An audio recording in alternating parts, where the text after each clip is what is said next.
नमस्कार, ज्ञान गंगा में आपका स्वागत है। आज हम प्राणायाम का क्या महत्व है और प्राणायाम करने से क्या लाभ प्राप्त हो रहे हैं। जो भी प्राणायाम नियमित रूप से करता है उसको सदा सदा से हमारे ऋषि मुनियों ने केवल वो बातें ही हमको बताई हैं जो हमारे लिए हर काल में, हर परिस्थिति में, हर देश में लाभकारी हैं। अब ये हमारे ऊपर है कि अब हम उनका कितनी प्रकार से, कितना और कितनी सही विधि से उसका उपयोग कर पाते हैं। तो आज हम देखेंगे कि जो लोग नियमित प्राणायाम करते हैं उनको क्या क्या लाभ प्राप्त होते हैं। तो आज के अंक में अब हम चर्चा करने जा रहे हैं प्राणायाम के महत्व की और प्राणायाम नियमित रूप से करने वालों के लिए उनको जो लाभ प्राप्त होते हैं उसकी। तो प्राण का अर्थ क्या है? प्राण का अर्थ है प्राण का आयाम, डायमेंशंस, उनका कंट्रोल, ये प्राणायाम है। आप प्राणों को, यहाँ प्राण का अर्थ किससे है? श्वासों से। ये श्वास ही प्राण है। ये श्वास ही हमारे अंदर नहीं रहती हैं तभी हम निश्चेष्ट निर्जीव हो जाते हैं। तो यहाँ प्राण का अर्थ जहाँ भी हम लेंगे वहाँ श्वासों से लेंगे। तो प्राणों का आयाम अर्थात नियंत्रण करना ही प्राणायाम है। हमारे शरीर में जितनी भी चेष्टाएं हो रही हैं, चलना फिरना, बैठना उठना, खाना सोना, ये सब का संबंध किससे है? प्राण से। प्रत्यक्ष या परोक्ष, यानी कि डायरेक्ट या इनडायरेक्ट, इसका संबंध किससे है? प्राण से। प्रतिक्षण जीवन और मृत्यु का ये जो अटूट संबंध है मनुष्य के साथ लगा हुआ, वो भी प्राण के संयोग से ही है। प्राण शरीर में हैं तो हम जीवित हैं, प्राण बाहर हैं तो हम मृत हैं। सारा संबंध, सारे रिश्ते, सारे जितने भी रिलेशंस हैं वो किससे चल रहे हैं? प्राण से। सबका आधार जीवन में जो सृष्टि है, इस सब में हर एक को एक दूसरे से बांधे रखने का तारतम्य किसके बलबूते पर चल पा रहा है? प्राण के। तो प्राण का ये महत्व है। संस्कृत भाषा में जीवन शब्द जीव प्राण धारणे धातु से बना है और मृत्यु शब्द मृत्यु प्राण त्यागे से बना है।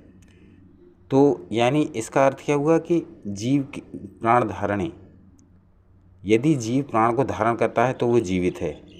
और मृत्यु किसे कहते हैं? प्राण त्यागी। प्राण त्याग दिए जाते हैं तब वो मृत्यु कहलाती है।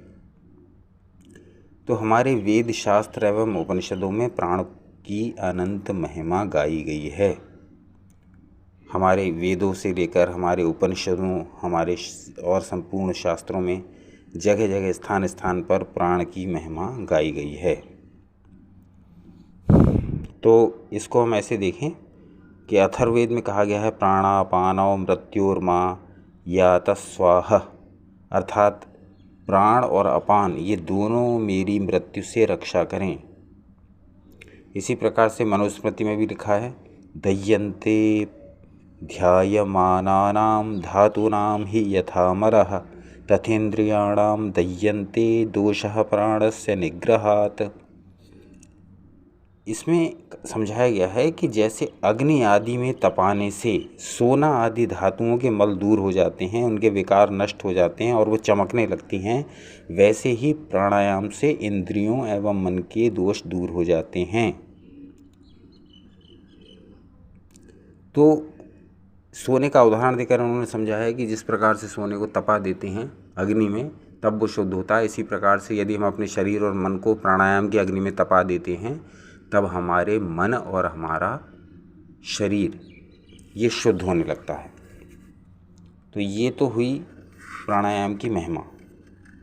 अब हम देखते हैं कि प्राणायाम से हमें किस प्रकार के लाभ प्राप्त होते हैं। तो इसके विषय में देखते हैं। प्राणायाम जब हम करते हैं तो धीरे धीरे करते करते हमें ये अनुभव होने लगता है, और ये मेरा अपना व्यक्तिगत अनुभव भी है कि जब आप प्राणायाम को निरंतर कई सप्ताह अथवा कई मास, ये आपकी प्रैक्टिस पर डिपेंड करता है कि आप कितनी देर प्रैक्टिस कर रहे हैं। तो जिस प्रकार से आपकी प्रैक्टिस है और जितने दिनों तक आपने करी है उसके अनुसार आपको अनुभव होगा। इस सबको एक जैसा अनुभव नहीं होगा कि धीरे धीरे ऐसा लगेगा कि शरीर में हल्कापन आ रहा है, लाइटनेस अनुभव होने लगती है, शरीर हल्का हल्का अनुभव होने लगता है।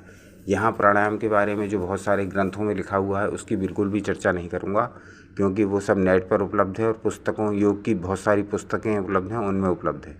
तो यहाँ केवल उन्हीं बातों की चर्चा करूँगा जो इन 15-16 वर्षों में मैंने अपने योग साधना के जीवन में अनुभव किए हैं, केवल वही आपको बताऊँगा। तो अनुभव ये रहा कि प्राणायाम करने के कुछ माह बाद ऐसा लगने लगेगा कि जैसे आपके शरीर में थोड़ा लाइटनेस आ रही है, हल्कापन, यानी अधिक काम करने के बाद भी आपको अपने शरीर का भार, आपको अपना शरीर भारी नहीं लग रहा है और आपको अपना शरीर बिल्कुल लाइटनेस, बच्चों की तरह हल्का लग रहा है, शिशुओं की तरह। एक तो ये लगने लगता है। दूसरा, आपके मन में एक उत्साह, उमंग, एक जिसे कहते हैं कि एक उत्साह की भावना सदा रहने लगती है। ऐसा नहीं लगता जैसे कि पहले आप बीच बीच में चिंता, दुख और बाकी चीज़ों के घेरे में आ जाते थे, वो अब भी आएंगे, लेकिन उससे बहुत जल्दी निकलने के लिए आपका मन अपने आप कोई ना कोई रास्ता तलाश लेता है। प्राणायाम से मन की फिल्ट्रेशन इतने अच्छे प्रकार से होती है कि इसको वही अनुभव कर सकता है जो कि प्राणायाम का नियमित अभ्यास करता है। तो मन इतना शक्तिशाली, इतना लचीला हो जाता है कि वो किसी भी प्रकार के संसार के तनाव को झेलने में समर्थ हो सकता है, हो जाता है। हो सकता नहीं है, हो जाता है, क्योंकि जब आप इस अभ्यास को निरंतर करेंगे ये चीज़ें आपको तभी ज्ञात होंगी। इसको पढ़ने अथवा सुनने से समझ में नहीं आएगा। इसका अगला लाभ ये है कि आपको या तो फीवर आएगा ही नहीं, यदि आया तो बहुत जल्दी ठीक हो जाएगा, औषधियों की आवश्यकता नहीं पड़ती है। क्योंकि जब आप निरंतर प्राणायाम करते हैं तो आपके शरीर का हीटिंग और कूलिंग सिस्टम, आपकी इड़ा पिंगला नाड़ियाँ, वो अपना अपना काम ठीक प्रकार से करने लगती हैं। तो शरीर में वातावरण के अनुसार अपने को ढालने की बहुत अच्छी क्षमता भी आ जाती है। आपकी भूख और आपकी प्यास, ये दोनों नियमित हो जाती हैं। आपको ना अधिक भूख लगेगी, ना बहुत अधिक प्यास लगेगी। जितना शरीर की आवश्यकता होगी उस हिसाब से आप आहार ले लेंगे तो आपको किसी भी प्रकार की ना वीकनेस लगेगी और ना ही आपके शरीर में कोई दोष, रोग या विकार उत्पन्न होगा।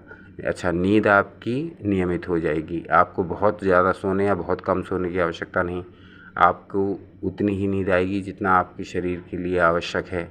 ये धीरे धीरे आपके साथ अनुभव में आने लगेगा। बस शर्त यह है कि आपको प्राणायाम निरंतर करने हैं। यदि आप प्राणायामों के निरंतर अभ्यास में लगे रहेंगे तो आपको बहुत सारे ऐसे अनुभव होंगे जो कि इस वीडियो में बता पाना संभव नहीं, जिससे वीडियो की लंबाई बहुत बढ़ जाएगी। तो आप स्वयं ही प्राणायाम करिए, स्वयं ही अनुभव करिए और यदि हो सके तो मेरे साथ उन अनुभवों को साझा करिए। तो देखते रहिए अपना मनपसंद चैनल ज्ञान गंगा। अपना अमूल्य समय देने के लिए बहुत बहुत धन्यवाद।